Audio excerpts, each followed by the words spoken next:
I'm Don. Today we're painting this Tau Commander and we're painting with acrylics and oils and even enamels. Watch as we turn this Tau Commander into this.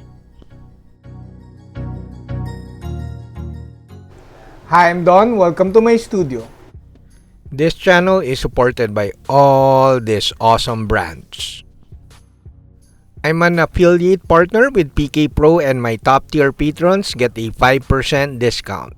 PK Pro is the biggest hobby web store in Europe, and the website is loaded with paints and hobby tools.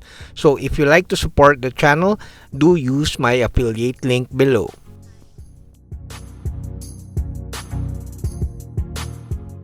Now let's paint. This 10-minute video shows the whole process of the building up of the weathering of this Tau Commander. We start by painting the underpainting, but technically this is not the underpainting, this is practically painting the white armor. I do like painting white armor by building up dark grays and medium gray before I paint the white armor. This gives me nice transitions and sort of a zenithal effect because I paint more white from the top. After painting the white armor, we then proceed to painting the base colors. There's not much colors in this Tau because I only need to paint the red part, the head, and a few light grays, and of course the black parts. The black parts I painted with dark blue gray, I think, and I needed to paint it a lighter color so that the washes later will show through, because if I painted it black, then I'll have to paint a ton of highlights or I might need to do a bit of layering. So I painted with dark blue gray so that the washes later will show a bit more. I'm using my highlight sauce here, around 3 parts paint and 1 part highlight sauce. My highlight sauce is just watered down retarder medium. Of course, with the same ratio, you could just use water, but I just love my mediums.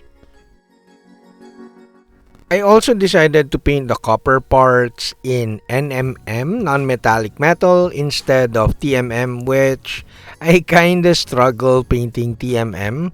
I find that I need to put a lot of washes just to make it look good, and still I need to paint a lot of highlights, and thus I prefer painting in NMM. After painting the base colors, we then do the sponge technique. We add paint chipping via the sponge technique. Key to producing very fine paint chipping effects is unloading the paints in a piece of towel and applying the sponge technique with very little pressure.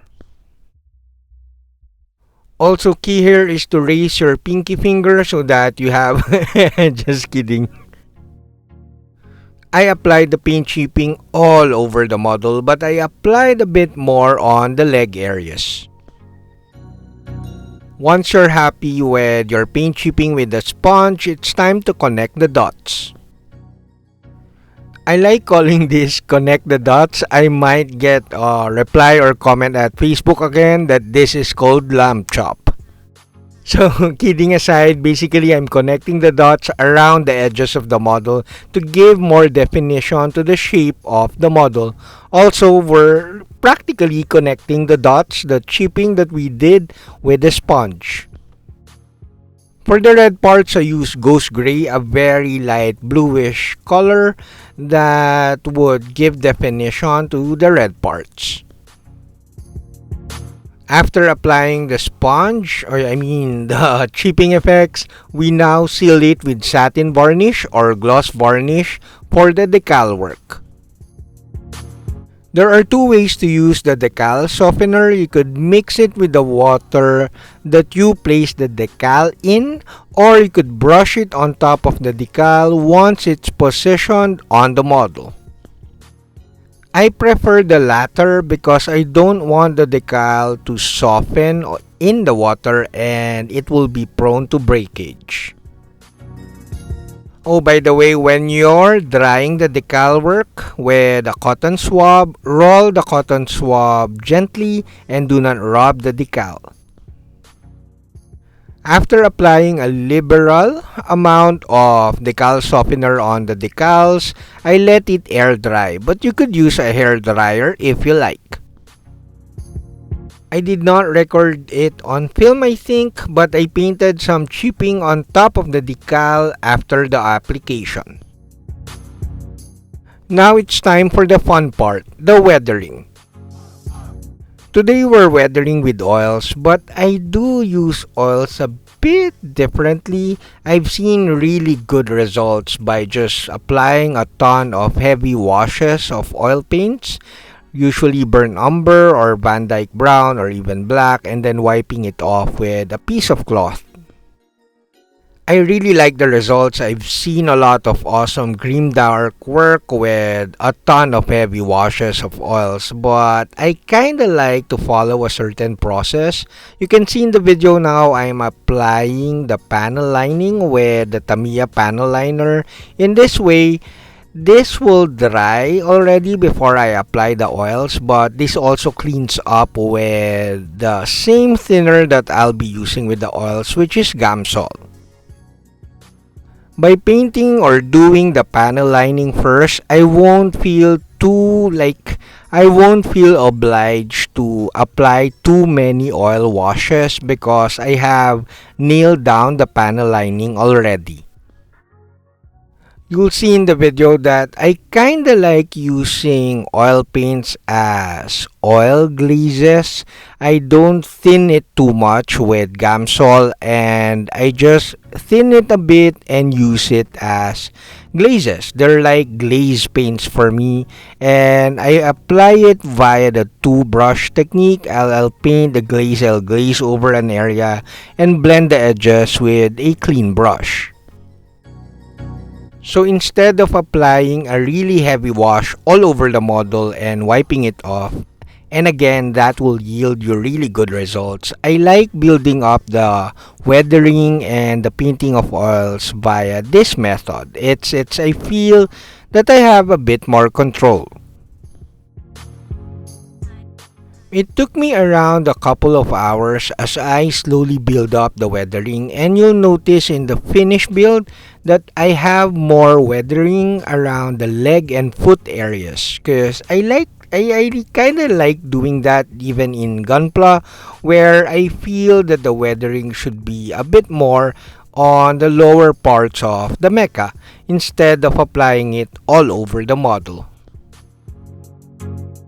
As I've said, weathering the whole model with oil washes looks great, but I really like focusing the weathering on the leg areas. I feel it creates a bit more interest or focal point. So before the reveal, I just would like to thank all my patrons regardless of tier, but most especially my gold level patrons, and of course my highest tier patrons, my adamantium patrons. These awesome people fuel this channel. Now it's time for our golden lemon reveal. The painting of the display base is included in the 25-minute version that is now available at Patreon. This project was super fun, but I got a bit distracted in the middle of the painting of this model because of Zombicide.